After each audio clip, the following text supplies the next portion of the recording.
техникалық және кәсіптік білім беру жүйесінде инклюзивті білім беру бүгінгі күннің өзекті мәселесіне айналып отыр. Ерекше білім беру қажеттілік бар білім алушыларды колледждерге оқуға қабылдаудан бастап, оларды сапалы кәсіптік техникалық біліммен қамтамасыз ету, оқу тәрбие процесінде педагогикалық психологиялық қолдауды ұйымдастыру, арнайы құрал жабдықтармен қамту сияқты түйіні шешілмеген мәселелер көп. Смағұл Ысқақов атындағы Қызылорда құрылыс және бизнес колледжінде аталған өзекті мәселелерді шешуде біршама ауқымды істер атқарылды. Колледждің сенімгерлік басқарушысы Сейтқали Бегманұлының қолдауымен 2023-2024 оқу жылының қыркүйек айында инклюзивті ресурстық кабинет ашылса, ақпан айының басында сенсорлық бөлме жабдықталып, пайдалануға берілді.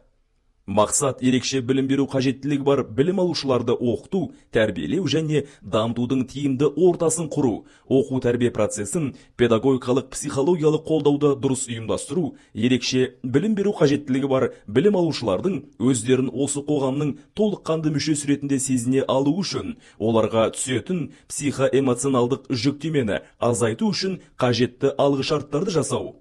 Қазіргі таңда колледждегі ерекше білім беру қажеттілігі бар білім алушылар саны 55. Білім алушыларға педагогикалық психологиялық қолдауды ұйымдастыру үшін 3 арнайы маман, психолог, дефектолог, педагог-ассистент жұмыс жасайды.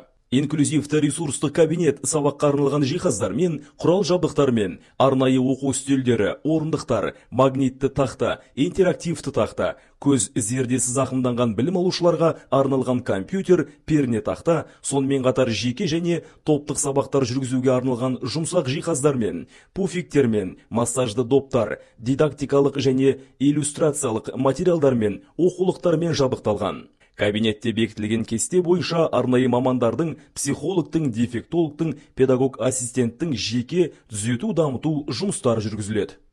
Инклюзивті ресурстық кабинет әдістемелік нұсқаулыққа сай 3 аймаққа бөлінген. Бірінші, арнайы мамандардың жұмыс аймағы. Екінші, білім алушының жеке және топтық оқыту аймағы. Үшінші, релаксация, тынығу, демалу аймағы.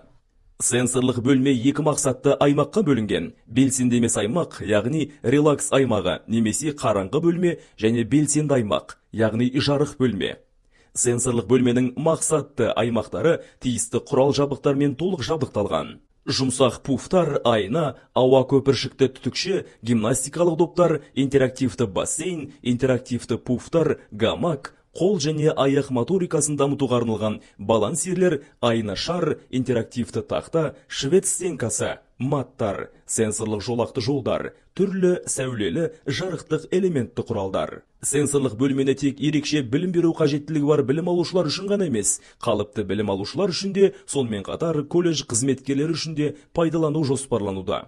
Бұл білім алушылардың психоэмоционалдық жүктемесін азайтып, жағымды көңіл күйін қалыптастырумен қатар, ұжымдағы психологиялық ахуалды жақсартуға да өз ықпалын тигізері сөзсіз. Сонымен қатар, ерекше білім беру қажеттілігі бар білім алушыларға ыңғайлы, қолжетімді болу үшін педагог-психолог кабинеті 1-ші қабаттан қайта жабдықталды.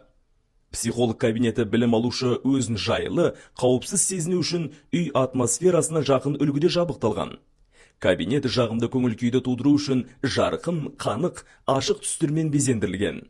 Кабинетте арт-терапия, музыка терапиясы, ертегі терапиясымен жұмыстар жүргізу, сондай-ақ білім алушыларға түзету, дамытушылық, психологиялық түзету сабақтарын жүргізу үшін дөңгелек үстел және жайлы түрлі түсті орындықтар қойылған. Әр түрлі тақырыптағы тренингтерді өткізуге, бейнематериалдар көрсетуге арналған интерактивті тақта орнатылған. Әрбір балада туындаған мәселелерді шешуге арналған кеңес беру алаңы жұмсақ жиһазбен жабдықталған.